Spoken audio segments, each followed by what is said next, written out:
The title of this podcast is A Choice to Heal or to Hurt. I think about this in regards to how I try to interact with everyone I come in contact with.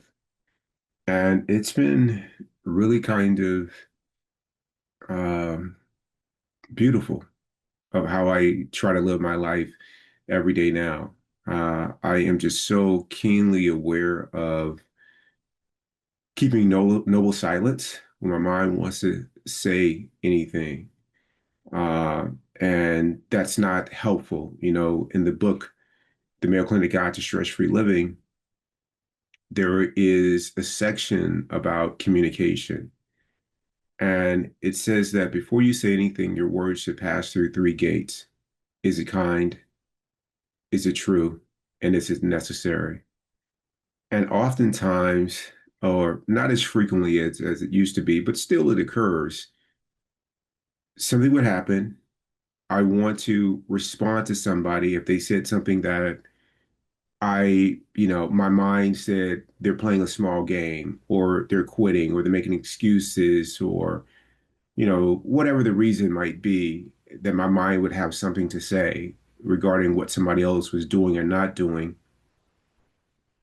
I just quickly go through, is it kind?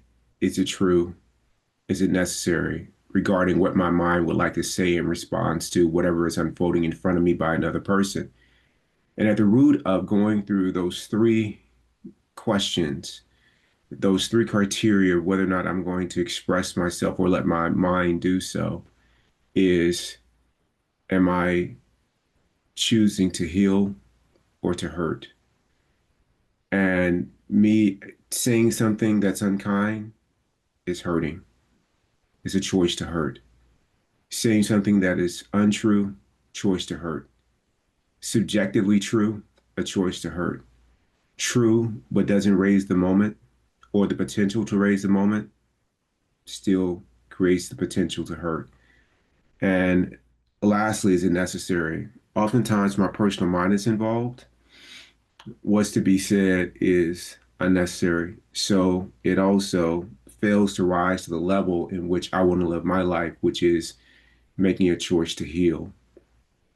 And I just think about that all the time. I mean, you've heard me talk over the last, year or so about, partners on the pickleball court.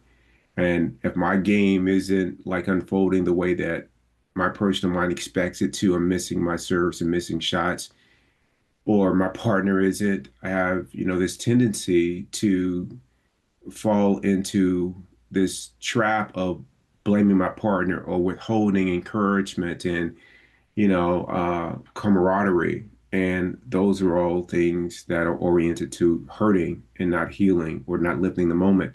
Or if I get in my head and I start to have a negative narrative about myself and my own play, that's not healing, that's hurting too.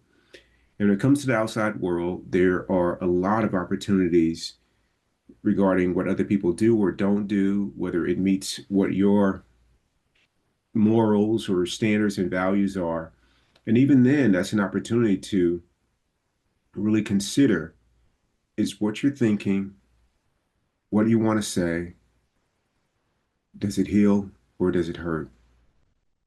And more, I'm trying to let that impulse to do things or say things that have the potential to hurt, to let those kind of just relax behind that impulse and let it pass. And what is there is what I want. The potential to heal, to help, to raise moments, to contribute in a loving way. I hope when you move through your life or move through the day, you're going to have before you a lot of opportunities to make that choice. I hope you will be conscious in choosing to heal rather than hurt. Someone new on your team comes and you don't feel like being bothered, or they're not working at the pace or the way that you think they should be working, you have a choice to heal or to hurt. In your relationships, significant other doesn't meet these expectations that you've made up, choice to heal or to hurt. And in any area of life, There remains this choice. Choose wisely.